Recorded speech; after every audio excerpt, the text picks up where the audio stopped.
추운 날씨에 잘 지내고 계십니까? 오늘 교회에 오셨는데 교회는 주유소입니다. 주유소에 가서 뭐 합니까? 기름을 채우듯이 교회에 오셔서 오늘 성령의 충만함을 받으시게 되기를 바랍니다. 또 하나님의 말씀으로 충만해지면 능력이 충만해집니다. 그리고 하나님의 은혜로 충만함을 받게 되면 세상에 나가서도 당당하게 살아가게 됩니다. 이 교회는 충전하는 곳이고 세상이 우리가 경주하는 곳입니다.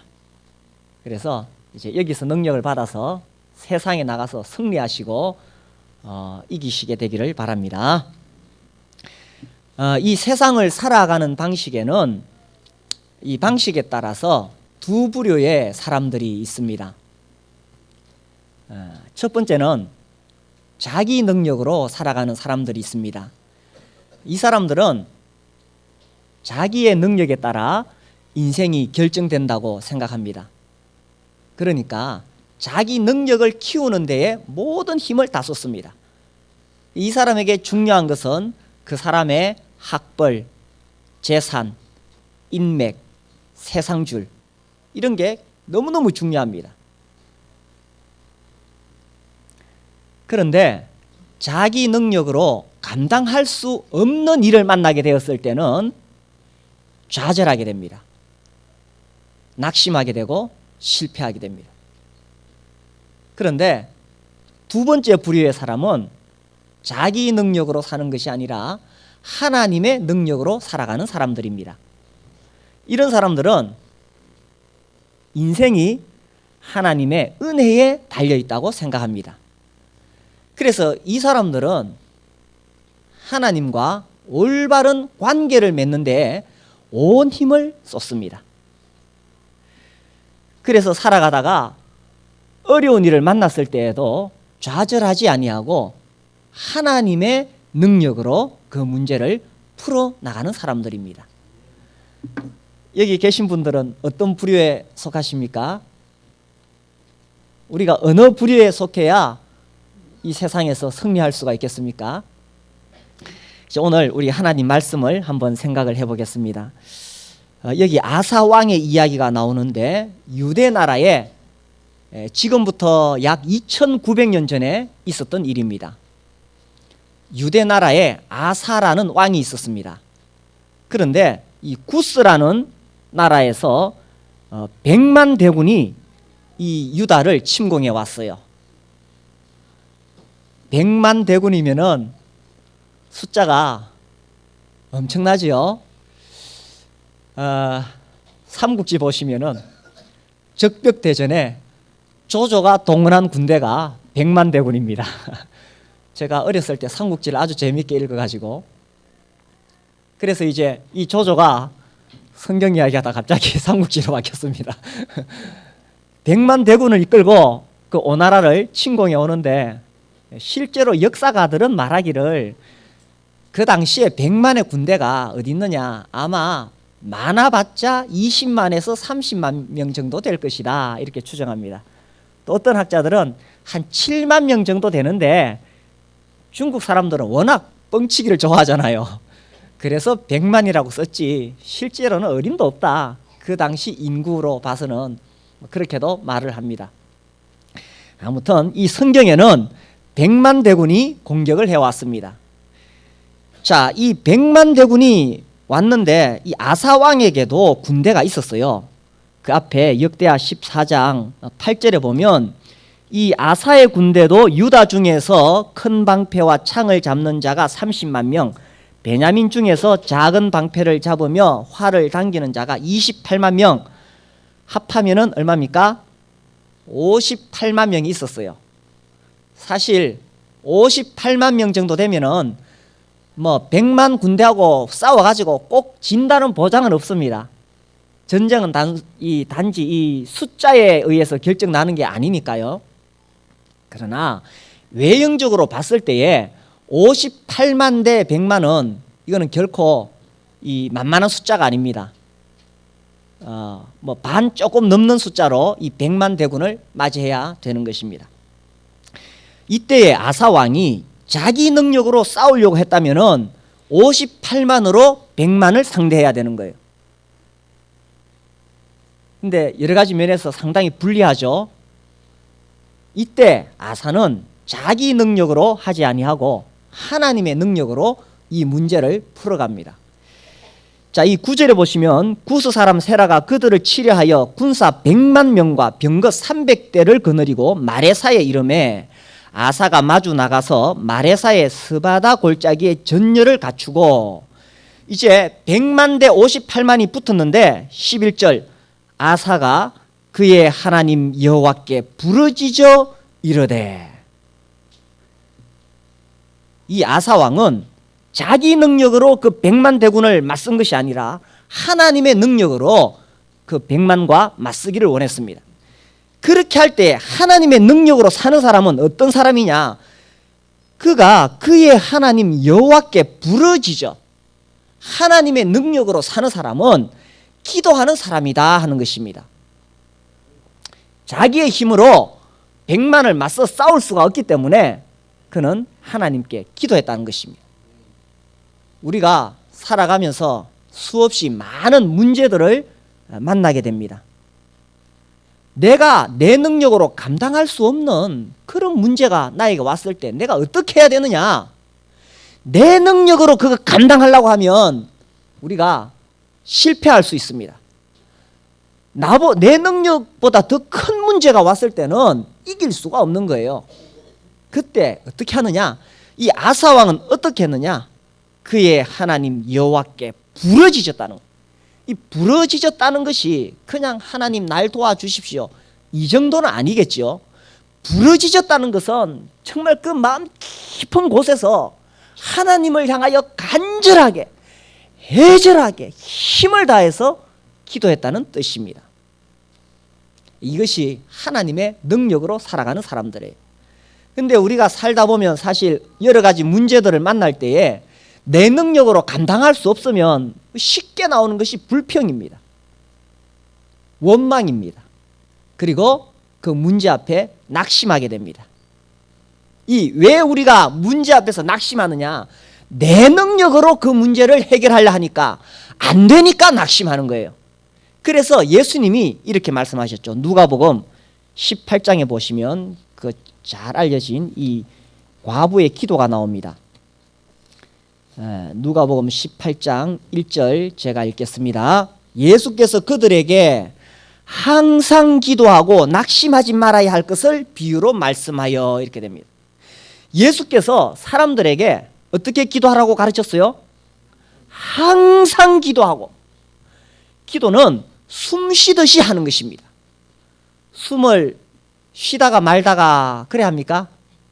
아니면 항상 숨 쉽니까? 숨은 아주 자연스럽게 항상 숨 쉬는 것입니다. 항상. 기도는 숨 쉬듯이 하는 거예요. 기도는 영혼의 호흡이다 그렇게 말합니다. 호흡은 우리가 했다가 안 했다가 하면 죽어요. 항상 숨 쉽니다. 그래서 예수님이 항상 기도하고 낙심하지 말아야 된다. 기도하지 않으면 어떻게 됩니까? 낙심하게 되는 것입니다. 기도하지 않으면 우리가 문제 앞에서 불평하고 원망하고 낙심하게 되는 것입니다. 내가 왜 문제 앞에서 불평, 원망, 낙심하느냐? 하나님을 못 믿으니까, 내 힘으로 살아가니까, 하나님을 인식하지 못하니까. 그래서 이스라엘 백성들이 광야 땅에서 살아갈 때에 조금만 문제가 있으면 불평하고 원망하고 낙심했습니다.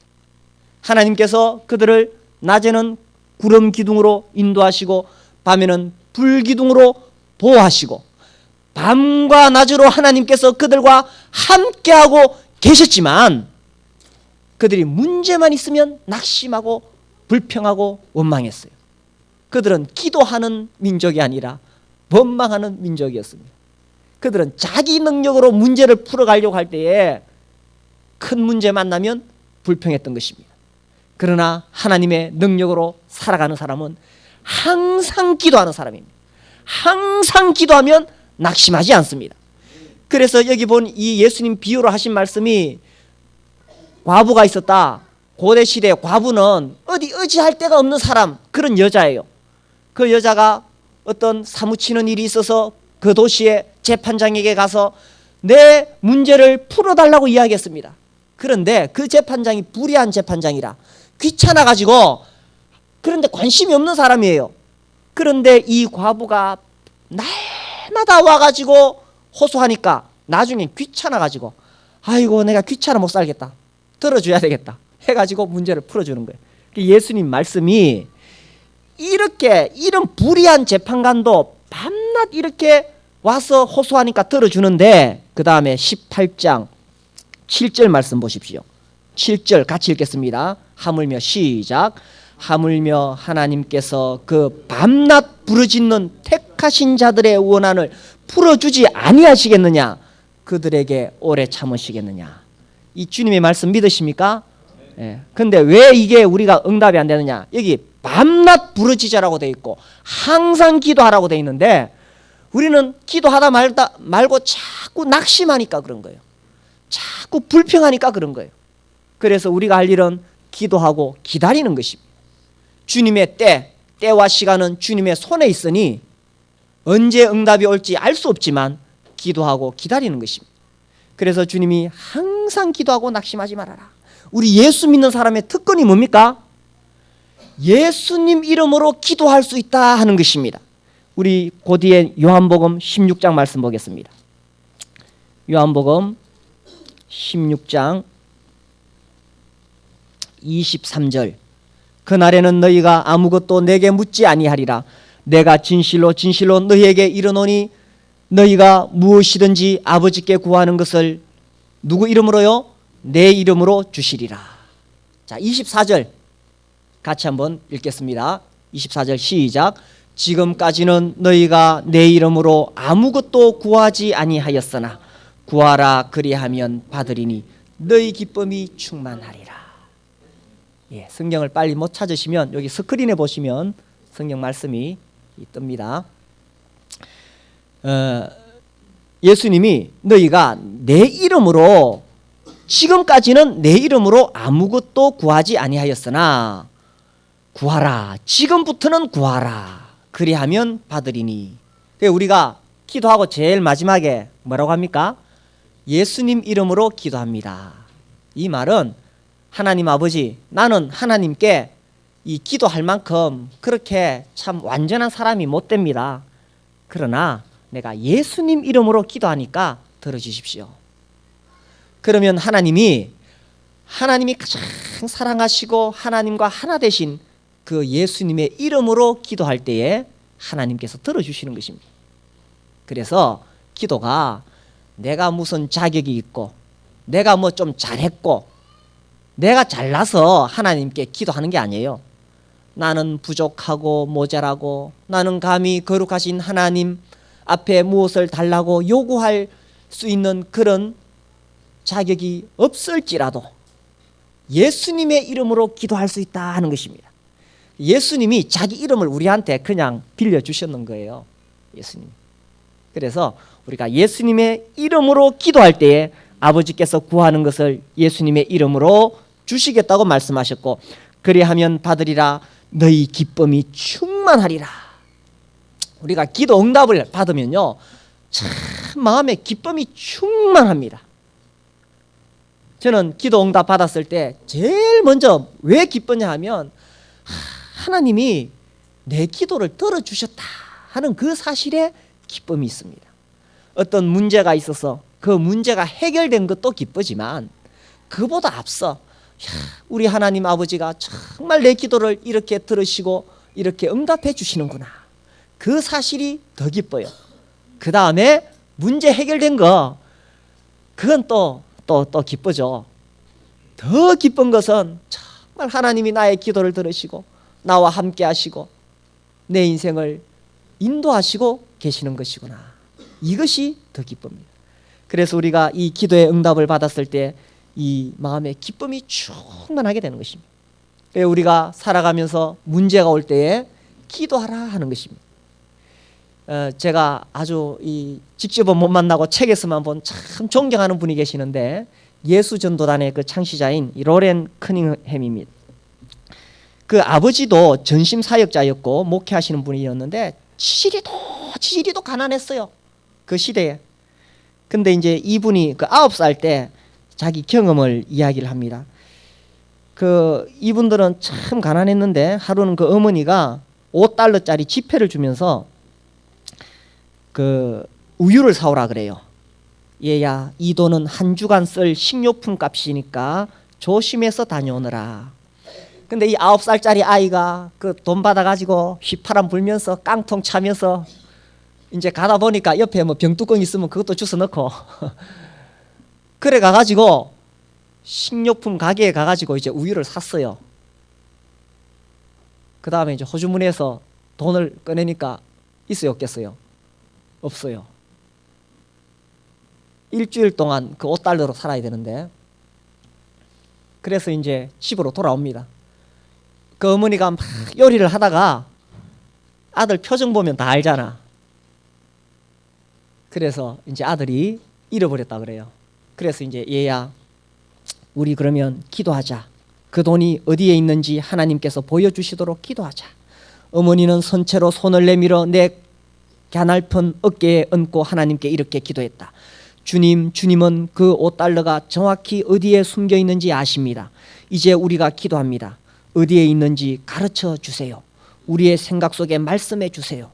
그 돈이 한 주간의 저희 가족 식료품비라는 것을 주님은 아십니다. 어머니는 눈을 감은 채 기다렸다. 끓고 있는 냄비 뚜껑이 딸그락거리는 소리가 들렸다. 그래 기다리다가 어머니가 이렇게 이야기합니다. 로렌, 그 돈은 숲을 아래에 있다고 방금 하나님께서 말씀하셨다. 이래가지고 아들 데리고 나가요. 근데 나가니까 이미 날이 어두워져 가지고 잘 안 보이는 거예요. 그래서 이 어머니가 그 어두워서 거의 볼 수가 없는데 저 나무 밑에 가보자 이런 거예요. 그래서 그 나무 밑에 가서 계속 뒤졌어요. 뒤지고 어머니는 샅샅이 뒤지다가 그 그루투기 나무 아래쪽에서 구겨진 $5 지폐가 발견이 되는 것입니다. 그래서 이 로렌이 어려서 자기 부모에게 배운 게 뭐냐면 전적으로 하나님을 신뢰해라. 하나님께서 인도하신다. 하나님께 기도해라. 이게 어려서부터 철저하게 훈련이 되어졌는 거예요. 그래서 우리가 문제가 올 때에 자기 능력으로 사는 사람은 낙심하지만 하나님 능력으로 사는 사람은 기도하는 사람이다 하는 것입니다. 특별히 우리가 하나님 우리에게 사명을 주셨어요. 이 사명을 감당하기 위해서 자기 능력으로 감당할 수 없기 때문에 기도할 수밖에 없는 것입니다. 우리 부모들, 아버지, 어머니들은 자녀들을 키우면서 기도하지 않을 수가 없는 것입니다.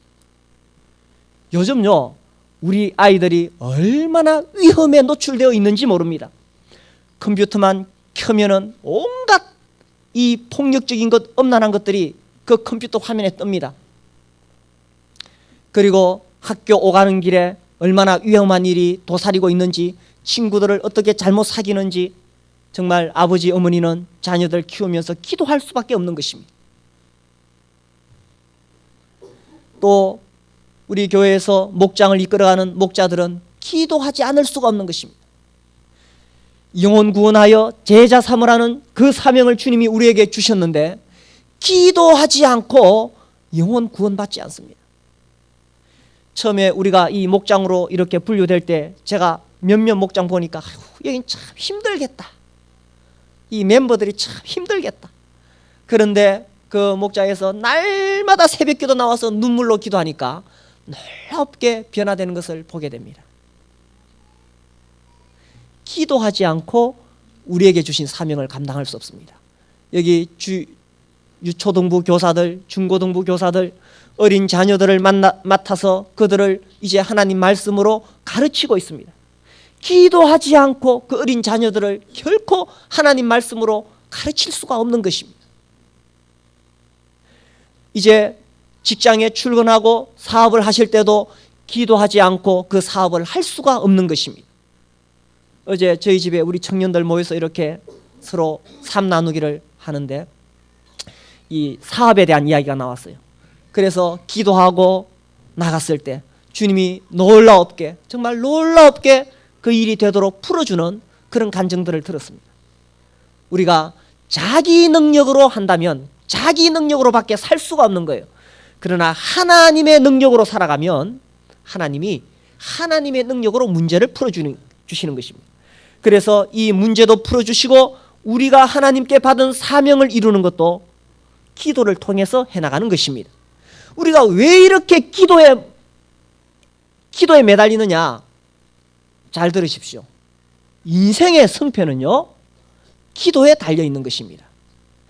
기도에 성공하면 인생도 성공하고, 기도에 실패하면 인생도 실패하는 것입니다. 어떤 사람은 이거 기도 안 해도 잘 되던데요? 그 뒤에서 그 성도를 위해서 얼마나 기도하는 부모님이 계시고 성도들이 있는지 모릅니다. 그리고 진짜로 기도하지 않고 성공하면요, 나중에는 성공한 그것 때문에 내가 망할 수 있다는 사실입니다. 자기 능력으로 성공한 것은 나중에 망할 수 있는 계기가 되는 것입니다. 우리 예수 믿는 사람은 모든 것이 하나님, 그 생명의 근원이신 하나님과 다 연결이 되어져 있기 때문에 가지가 포도나무를 떠나서는 살 수가 없는 것이에요. 그래서 이 인생의 승패가 기도에 달려있기 때문에 하나님의 능력으로 사는 사람은 기도에 목숨을 거는 것입니다. 한번 따라해 보십시오. 기도에 목숨을 겁시다. 아멘이십니까? 그렇게 하면 하나님의 능력으로 살아가게 되는 것입니다. 자, 우리 역대하 14장 다시 돌아와서 11절 제가 읽겠습니다. 아사가 그의 하나님 여호와께 부르짖어 이르되 여호와여, 힘이 강한 자와 약한 자 사이에는 주밖에 도와줄 리가 없사오니 우리 하나님 여호와여, 우리를 도우소서. 우리가 주를 의지하오며 주의 이름을 의탁하옵고 이 많은 무리를 치러 왔나이다. 여호와여, 주는 우리 하나님이시오니 원하건대 사람이 주를 이기지 못하게 하옵소서 하였더니 여호와께서 구스 사람들을 아사와 유다 사람들 앞에서 치시니 구스 사람들이 도망하는지라. 이 아사 왕이 기도할 때 여호와여, 힘이 강한 자와 약한 자 사이에는 주밖에 도와줄 리가 없사오니 하나님 여호와여, 우리를 도우소서. 하나님 능력으로 살아가는 사람들은 하나님의 도우심을 의지한다 하는 것입니다. 이 약한 자를 도우시는 하나님이십니다. 우리가 살다 보면 나보다 강한 자를 만나게 됩니다. 나보다 강한 문제를 만나게 되는 것입니다. 그때에 내가 나보다 강한 자 앞에 좌절하고 낙심할 것이냐, 아니면 약한 자를 도우시는 하나님을 의지할 것이냐 하는 것입니다. 하나님은요, 공의로우신 하나님이시지만 하나님은 사실은 약한 자 편이십니다. 하나님은 세상의 강한 자들, 많이 배운 자들, 많이 가진 자들보다 하나님은 세상에 약하고 천하고 미련한 자들을 세우기를 원하시는 거예요. 우리 하나님 말씀 고린도전서 1장 27절을 보겠습니다. 신약성경 264페이지 고린도전서 1장 27절부터 29절까지 같이 읽겠습니다.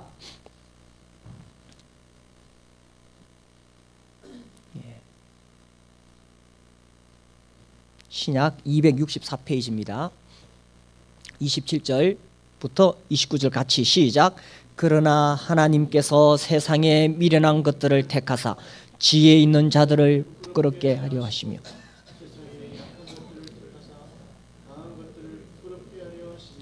하나님께서 세상의 천한 것들과 멸시받는 것들과 없는 것들을 택하사 있는 것들을 폐하려 하시나니 이는 아무 육체도 하나님 앞에서 자랑하지 못하게 하려 하심이라. 하나님은 인생의 주관자가 하나님이심을 세상에 보여주시기를 원하십니다. 그런데 세상에서 능력이 있어서 자기 능력으로 뭔가를 이루어내는 사람은 하나님을 높이지 않습니다. 내가 잘나서 이렇게 되었지 하고 자기 스스로를 높이는 것입니다.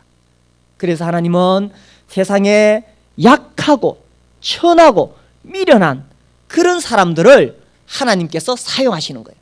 그래서 하나님은 오히려 세상에 약한 것들을 택하사 강한 것들을 부끄럽게 하신다고 말씀하신 것입니다. 그래서요, 우리가 뭘 깨달아야 되냐면 내가 약하다고 해서 주눅될 필요 하나도 없다는 것입니다.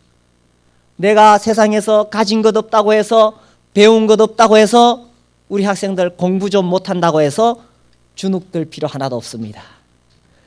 진짜 인생을 주관하시는 분은 하나님이십니다. 그래서 진짜 중요한 것은 하나님과 내가 올바른 관계를 맺는 것이 가장 중요하다는 것입니다. 물론 이 말은 공부도 하지 말고 사업도 열심히 하지 말라는 뜻이 아니에요. 내가 비록 IQ가 좀 모자라고, 내가 비록 좀 수완이 없더라도 내가 하나님을 의지해서 어떤 문제든지 헤쳐나갈 수 있다, 그런 뜻인 것입니다. 왜냐하면 인생의 주관자가 하나님이셔. 그래서요, 내가 좀 못한다고 해서 나보다 강한 사람 앞에 내가 실패하는 건 절대로 아니라는 것입니다. 한 번 더 확인시켜 드릴게요. 사무엘상 2장 말씀 보겠습니다. 구약성경 사무엘상 2장.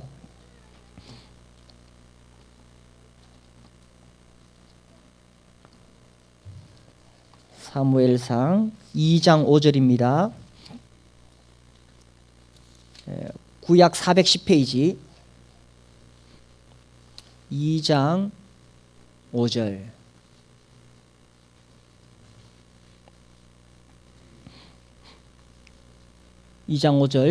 풍족하던 자들은 양식을 위하여 품을 팔고 줄이던 자들은 다시 줄이지 아니하였도다.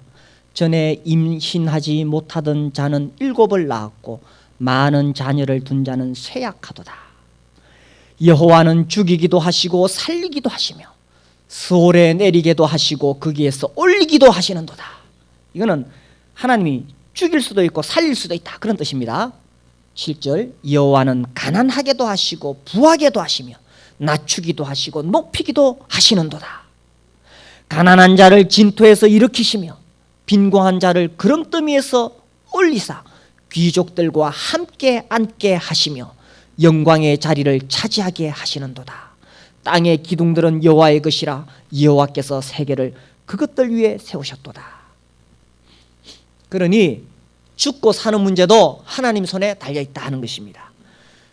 높은 지위에 앉는 것도 하나님 손에 달려있고 가난하냐 부하냐 하는 것도 하나님 손에 달려있다는 것입니다. 그래서 세상에서 높은 지위에 앉고 재물을 모은 사람이 자기 능력으로 되었다 하는 것이 아니라 하나님이 그렇게 허락하셨다는 것입니다. 그리고 비록 지금은 세상에서 천한 자리에 있고 구름더미에 앉아있다 할지라도 하나님이 나를 높이시면 하루아침에라도 내가 높은 자리에 앉을 수 있다 하는 것입니다. 그래서 모든 인생을 주관하시는 분이 하나님이시다 하는 것입니다. 그래서 내가 비록 세상에서 배운 것 없다 할지라도 내가 지금 당장은 빈털털이라 할지라도 내가 지금은 가진 것 없고 세상에 빽이 없다 할지라도 가장 중요한 것은 하나님과 나와의 관계인 것입니다. 그래서 우리 예수 믿는 사람은 진짜 배짱 좋은 사람들이에요. 남들이 보면 아무것도 없는 빈털털이지만 내 인생을 주관하시는 분이 하나님이시다 이렇게 믿으니까 나는 내 능력으로 사는 것이 아니라 하나님 능력으로 산다 이런 믿음으로 사니까 그래서 배짱으로 사는 것입니다. 그래서 자기 능력으로 사는 사람은 자기가 가진 것 그것밖에는 능력을 발휘할 수가 없지만 하나님 능력으로 사는 사람은 무한하신 하나님은 내가 생각하는 것 이상으로 크고 놀라운 분이십니다. 그 하나님이 나와 함께 하신다면 우리는 그 능력으로 살아가게 되는 것입니다. 그래서요, 우리가 살아가면서 약한 자를 도우시는 이 하나님을 의지해야 된다는 것입니다. 내가 약하다고 해서 낙심할 것이 아니라 약한 나를 도우시는 하나님. 그래서요, 하나님의 능력으로 사는 사람들은 불가능 앞에 좌절하지 않습니다. 불가능을 향해서 도전하는 사람들입니다. 특별히 하나님께서 우리에게 주신 사명에 대해서, 우리가 이 땅에 사는 것이 내가 잘 먹고 잘 살고 내가 돈 많이 벌고 자식 잘 되고, 그것이 하나님의 목적은 아니잖아요. 하나님은 우리를 이 땅에 보내셔서 우리에게 사명을 주시고 목적을 주셨습니다. 하나님이 주신 최고의 사명, 영혼 구원하여 제자 삼는 것, 그 불가능을 향해서 도전하는 사람이다 하는 것입니다. 어떤 유명한 분이, 제가 이름은 까먹었는데, 내 능력에 맞는 일을 구하지 말고 주어진 사명에 맞는 능력을 구하라, 이렇게 말했습니다. 멋있는 말이지요. 하나님, 내가 할 수 있는 일은 요것밖에 안 되니까 나한테 맞는, 내 능력에 맞는 그런 일을 주십시오. 그게 아니고 하나님 주신 이 위대한 사명 이룰 수 있도록 나에게 능력을 주십시오. 그렇게 기도하라는 것입니다. 자기 능력으로 사는 사람은 자기 능력에 맞는 일을 구합니다. 그러니까 맨날 부정적인 말밖에 안 돼요. 안 된다 그럽니다. 못한다고 합니다. 할 수 없다고 말합니다. 저 사람 때문에 안 된다고 말합니다. 이 형편으로는 할 수 없다고 말합니다. 내가 가진 게 이것밖에 없는데, 내 형편이 이런데 할 수 없어요. 자기 능력으로 사는 사람들입니다. 그러나 하나님 능력으로 사는 사람들은 안 된다고 하지 않습니다. 해보려고 하는 것입니다. 기도해보는 것입니다. 이 시대에 왜 복음이 안 전해집니까? 우리는 말하기를 말세니까 안 된다. 아니에요. 지금도 복음은 전해지고 있습니다. 지금도 영혼들이 구원받습니다. 전 세계에서 복음 전하기 제일 좋은 나라가 어디라고 생각하십니까? 생각해 보십시오. 전 세계에서 복음 전하기 제일 좋은 곳, 제가 한 말이 아니고 이 부산 연제교회 이상은 형제님이 그 말씀을 하셨는데, 자기가 전 세계 여러 곳에 다녀봤는데 대한민국처럼 복음 전하기 좋은 나라가 없대요. 유럽 서구 쪽은 이미 이슬람화되어 가고 있고, 그 사람들은 다 육신주의 쾌락을 위해서 살고 있기 때문에 안 된대요. 저쪽에 잘 사는 나라는 잘 사는 대로 안 되고, 못 사는 나라는 너무 못 살아서 안 되고, 대한민국처럼 영적으로 깨어있는 나라가 없대요.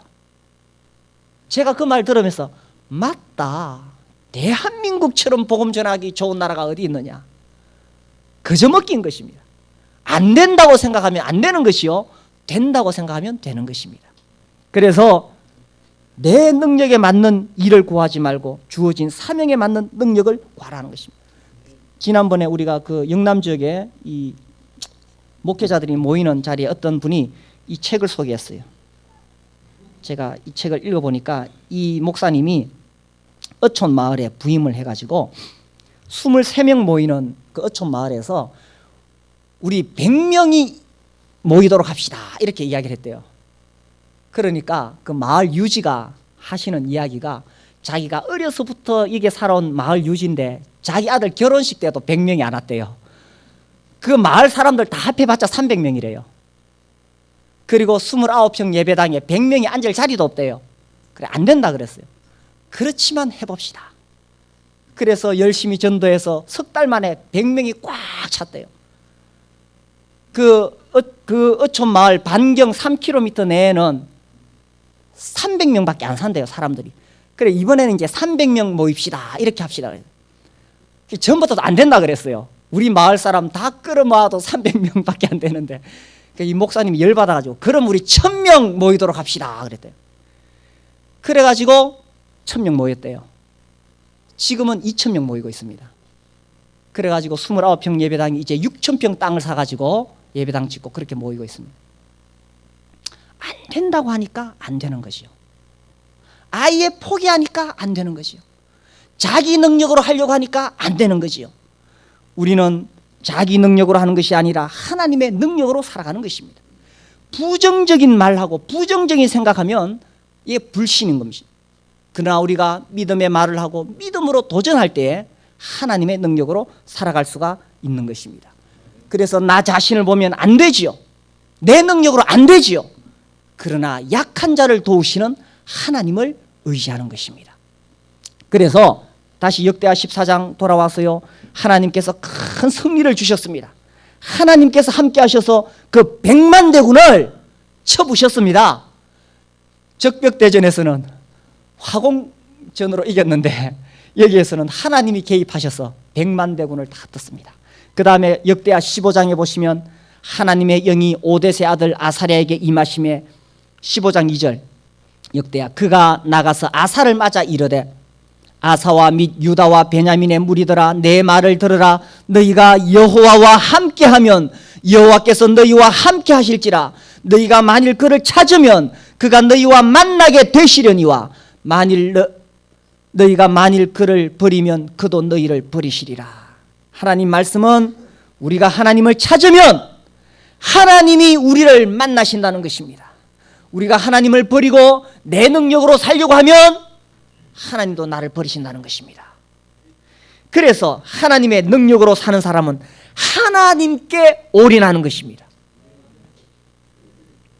사업을 하든지 자식을 키우든지 주님 섬기는 사역을 하든지 자기 능력으로 하려니까 힘들고 버거운 거예요. 그러나 하나님 능력으로 사는 사람은 하나님께 올인합니다. 인생의 초점을 하나님께 두는 것입니다. 인생의 목적을 하나님이 주신 사명에 두는 것입니다. 영혼 구원하여 제자 삼는 것. 하나님께 초점을 두고 하나님 주신 사명의 목적을 걸 때에 이렇게 하나님께 올인하게 될 때에 우리가 하나님의 능력으로 살아갈 수 있게 되는 것입니다. 우리 마지막으로 시편 115편 말씀 보겠습니다.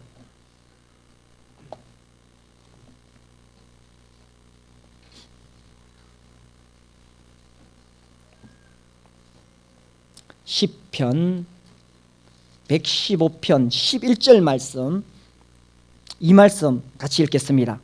이 말씀을 오늘 마음에 새기시고 이 말씀 붙잡고 하나님 능력으로 사시게 되기를 바랍니다. 115편 11절 시작. 여호와를 경외하는 자들아 너희는 여호와를 의지하여라. 그는 너희의 도움이시요 너희의 방패시로다. 아멘. 여호와를 경외하는 자들아 너희는 여호와를 의지하여라. 자기 능력을 의지하지 마십시오. 비록 내가 약할지라도 하나님을 의지하면 하나님은 우리의 도움이시요 우리의 방패가 되시는 것입니다. 그래서 하나님의 능력으로 문제를 헤쳐나가고 하나님의 능력으로 사명을 이루시는 승리하는 그리스도인들이 되시기를 바랍니다.